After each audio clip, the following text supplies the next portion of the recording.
Welcome to Martha's Stories. Support the channel by liking, commenting, and subscribing. I promise even more interesting stories. Actually, it's just her family. That was the message. 5 words. No hi mom. No apology. Just a correction.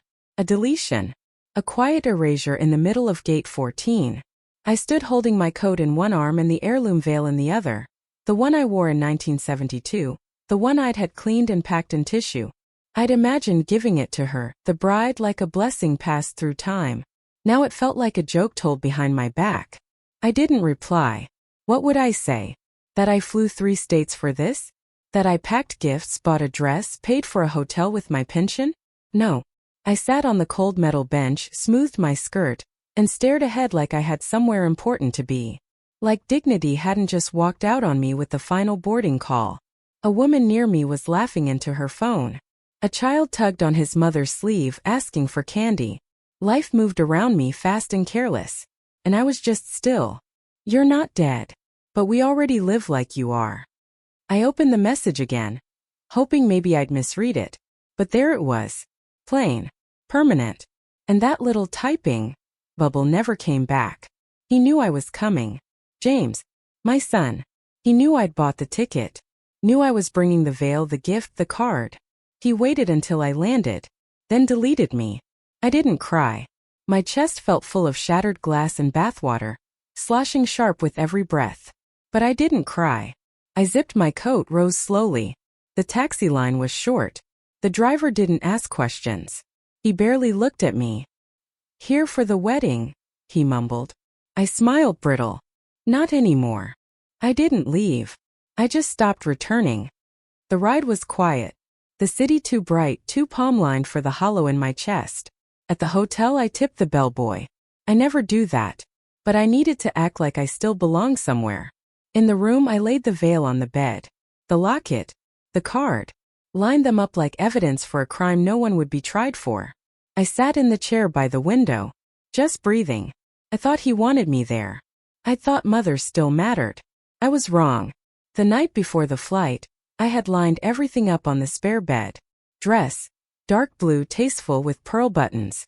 Shoes, low heels, polished. Gift, a check, the amount generous enough to mean something but not so large it looked like a plea. And the veil, old lace folded in white tissue, tied with satin ribbon. I even printed my itinerary twice. One for me. One just in case they asked. I wanted to be prepared. Not intrusive. Just included. I'd spent a week planning it. Chose the flight with no connection so my hip wouldn't suffer. Booked the hotel myself, no one offered. That's okay. I didn't expect it. I only hoped to be wanted. To belong. I packed aspirin, spare stockings, my best earrings. Not flashy. Just polished. I even carried a small bottle of lavender spray for the pillow. For comfort. For sleep. For feeling like I had a home anywhere. That morning I left the house early. Left the porch light on. Told the neighbor to water the porch plants. Said I was going to see family. She smiled. That'll be good for you. I smiled back. I wasn't invited. I was permitted. The airport smelled like cinnamon pretzels and exhaustion. I found my gate with time to spare. Read the same page of my book 3 times. People moved around me, laughing, scrolling, calling, kissing. No one looked at me. Old women are invisible unless we're inconvenient. When they called boarding, I touched the veil case in my bag. Like a lucky charm. Like maybe, just maybe, it would mean something. I imagined the wedding morning. Me handing the veil to the bride. Her surprised smile. James saying, "That's beautiful, Mom." I imagined standing at the back, unnoticed but there, a part of something. I didn't want applause. I wanted presence. And then I landed. And then the message came. And everything I packed became something else. The dress became overdressed. The check became charity. The veil a ghost. Back in the hotel room I unpacked anyway. One by one, like maybe that would rewind the day. As if the right placement of shoes and fabric could summon an alternate ending. I laid the veil on the bed. It looked absurd there, like a bride had vanished mid-step. I sat down and wrote a list. It had only 2 items. Cancel transfer to James. Call Margaret. Margaret is my lawyer. Because if I was no longer invited to the feast, I wouldn't be funding it either. They didn't exclude me. I escaped. The next morning I opened Instagram. I don't use it often. Mostly for pictures of Clara, my granddaughter, her cat, her friends, her art. But that morning I opened it not to scroll but because something in me itched. Attention. A need to know what I wasn't supposed to see. There it was. A story posted by her. The bride. Captioned, rehearsal dinner with my favorite people. They were all there. James, his wife, her parents, the groomsmen, the bridesmaids. A long table lit with tiny candles, twinkle lights overhead like stars made just for them. Champagne. Laughter. Her in white. Him in a navy jacket I'd helped pick years ago. No seat for me. No mention. No trace. I wasn't late. I wasn't forgotten. I was never meant to be there. I blinked at the screen. My mouth dry. The photo was from the night before.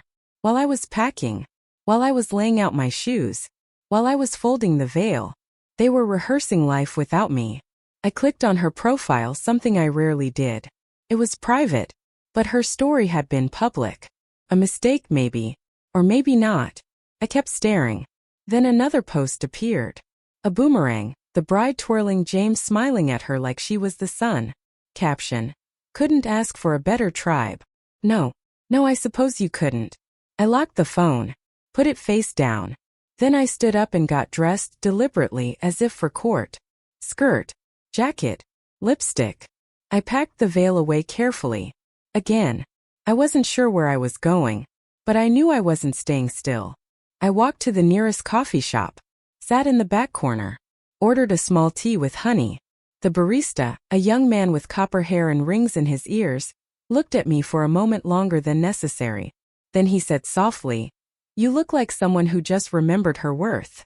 I nodded. Just once. He didn't ask more. He just brought the tea without a word. I took a sip. Then I pulled out the envelope with the check. Tore it once. Twice. 3 times. Placed the pieces neatly under my saucer. Let someone else pay for the honeymoon. I wasn't uninvited. I whispered to no one.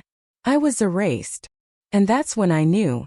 Not only had they expected me not to come, they'd hoped I wouldn't. That was the plan. It always had been. I just didn't see it. Until now.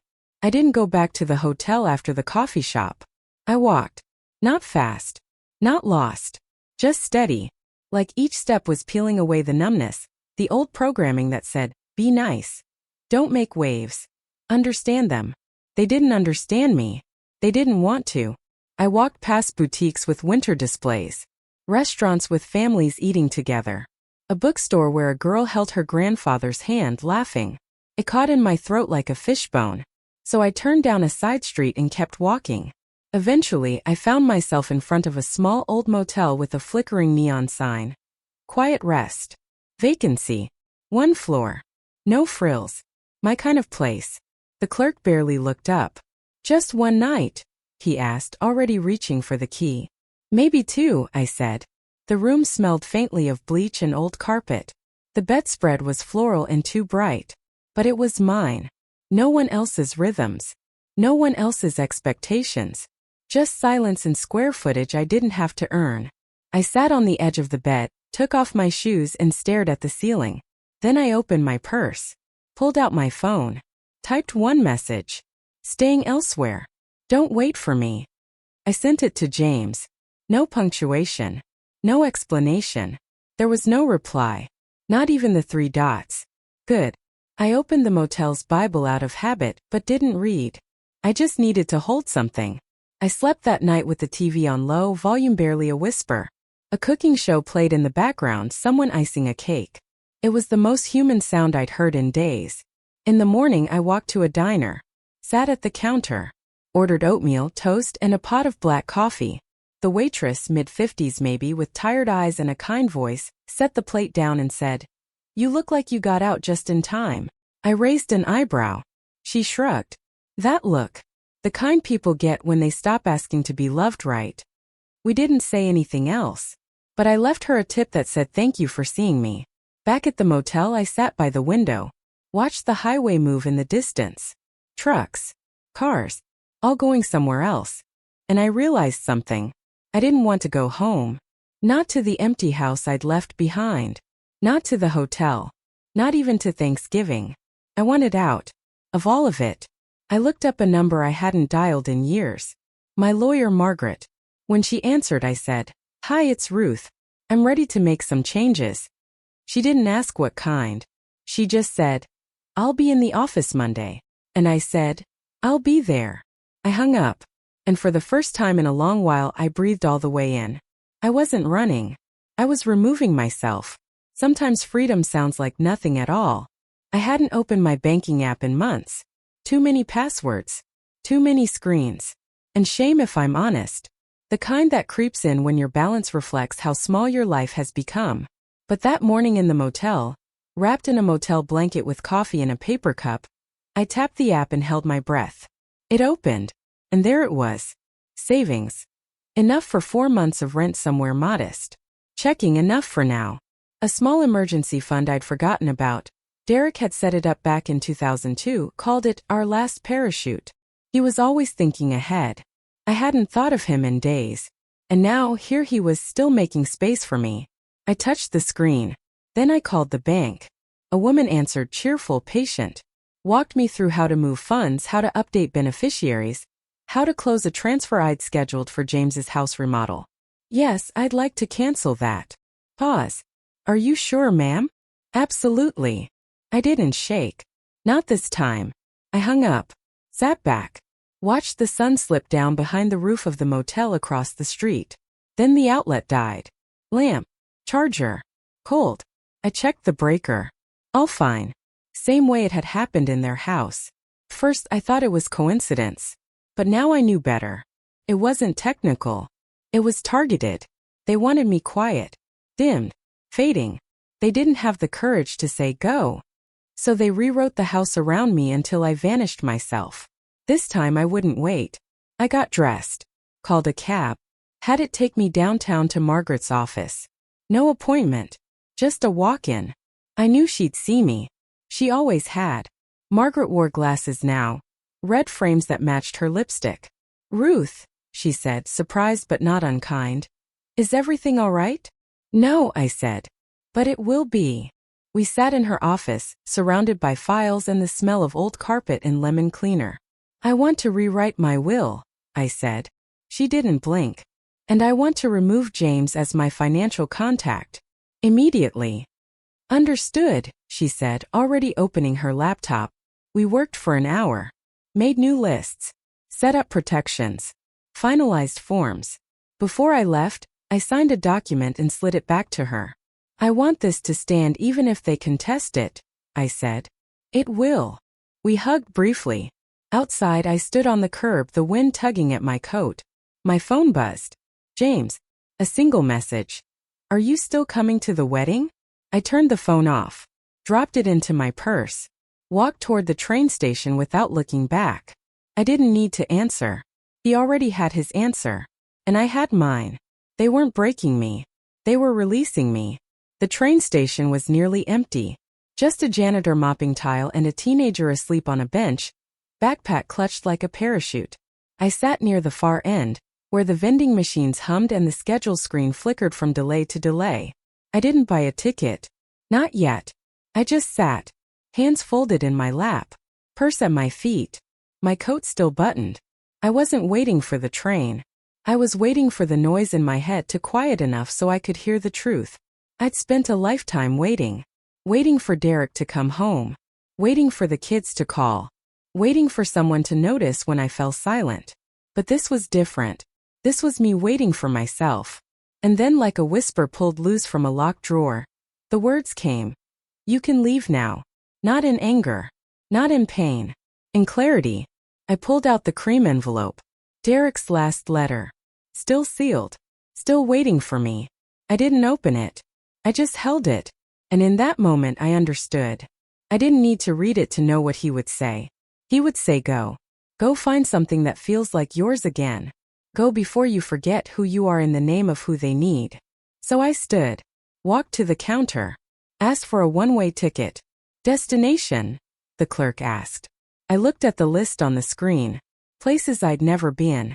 Cities with names that didn't carry weight. Just air and options. Somewhere quiet, I said. She smiled. I've got just the thing. She handed me a ticket to a small town I'd never heard of. Departure in 2 hours. I nodded. Paid in cash. No trace. Back on the bench, I texted Margaret one last time. Document everything. Leave nothing for them to guess. When the will is read, I want no questions. She responded within minutes. Done. I deleted the thread. Then I pulled out the phone again. Opened James's contact. Pressed edit. Pressed delete. I did the same for Clara. For his wife. Even for the family group chat they'd never added me to. One by one they vanished from my screen. And in their place? Stillness. I closed my eyes. Let the stillness settle like dust. Then I opened my purse and placed the veil inside an envelope. Wrote a note. Passed down. Not passed over. I left it on the bench. Someone else would find it. Let them wonder. Let them feel what absence really means. The train was quiet. 3 cars. Not full. Just a handful of people scattered in their own corners of silence. I sat by the window, coat folded beside me, small overnight bag at my feet. The tracks hummed beneath us, steady as breath. The world slid past in sepia. Trees, fields, backyards, empty porches. About an hour in, the conductor walked by.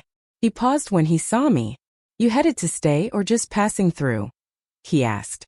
His voice was warm. Not nosy. Just noticing. I looked up.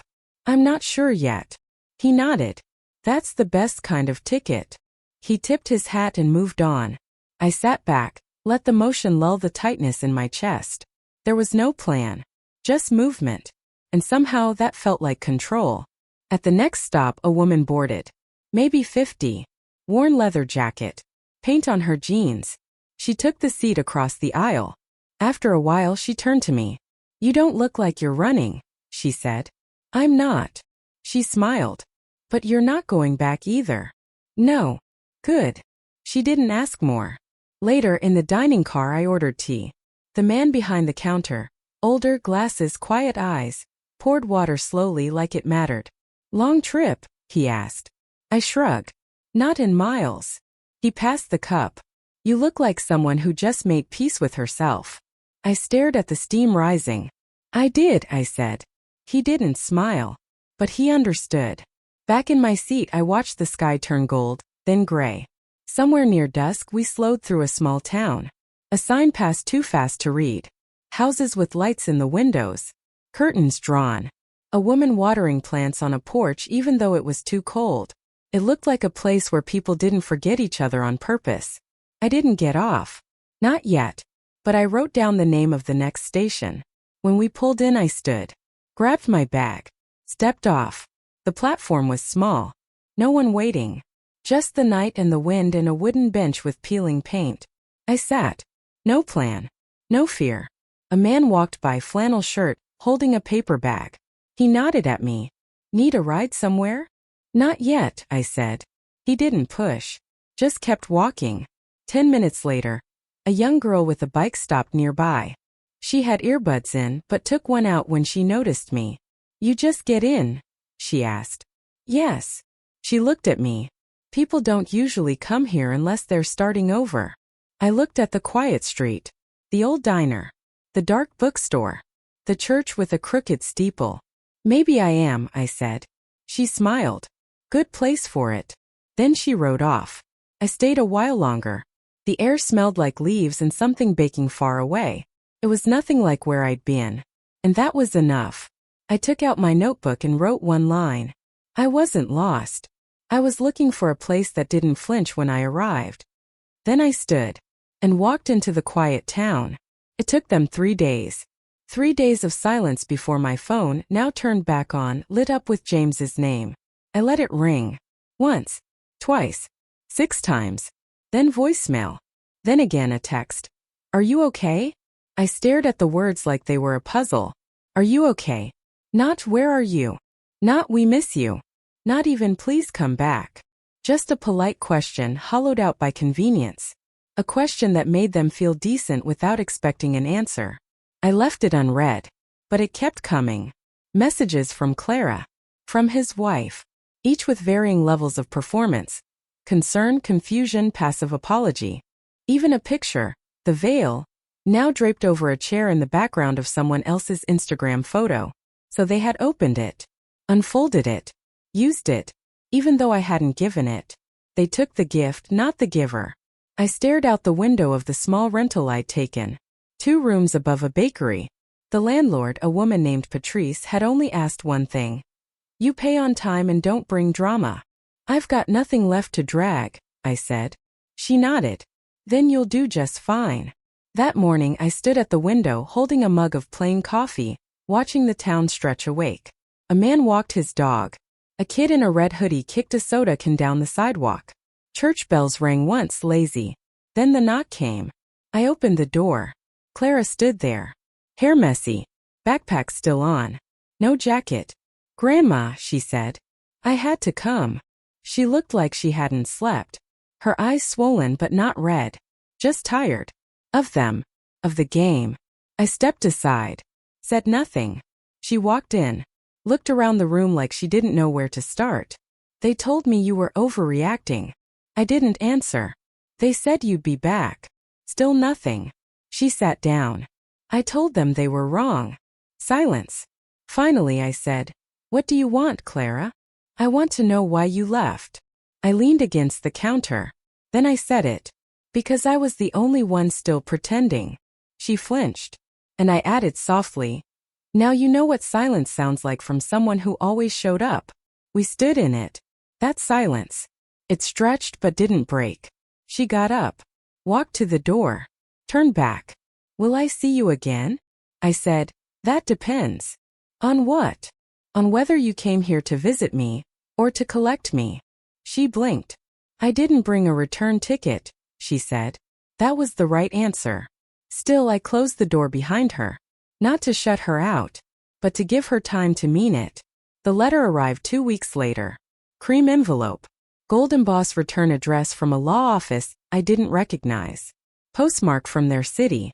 I knew before I opened it. Inside, a formal notification.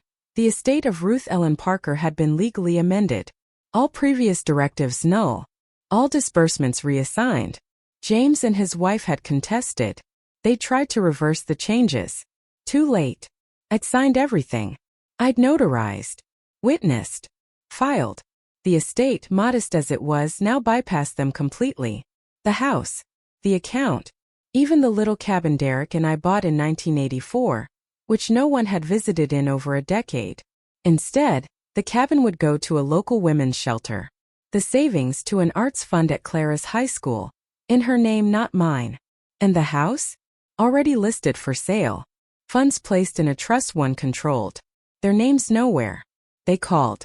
Multiple times. No messages now. Just missed calls one after another stacked like accusations. I didn't answer. I didn't need to. They would know. Eventually. That I hadn't vanished. I had closed the door.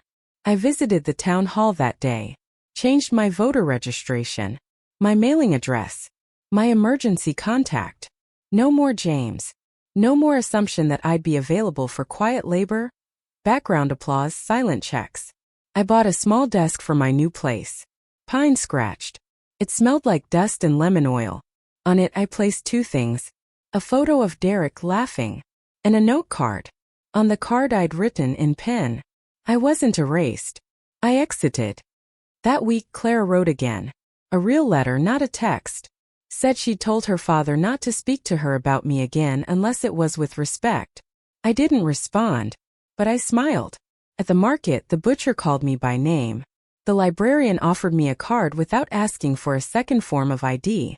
The woman in the post office said, You're the new one who doesn't say much, right? Trying something different, I said. You wear it well, she replied. And just like that I belonged. Not as mother. Not as grandmother. Not as a background fixture. Just as Ruth. Just as someone who chose the door. At the coffee shop, the barista gave me a muffin on the house. You look like someone who finally turned the page, he said. I nodded. And thought to myself, not turned it.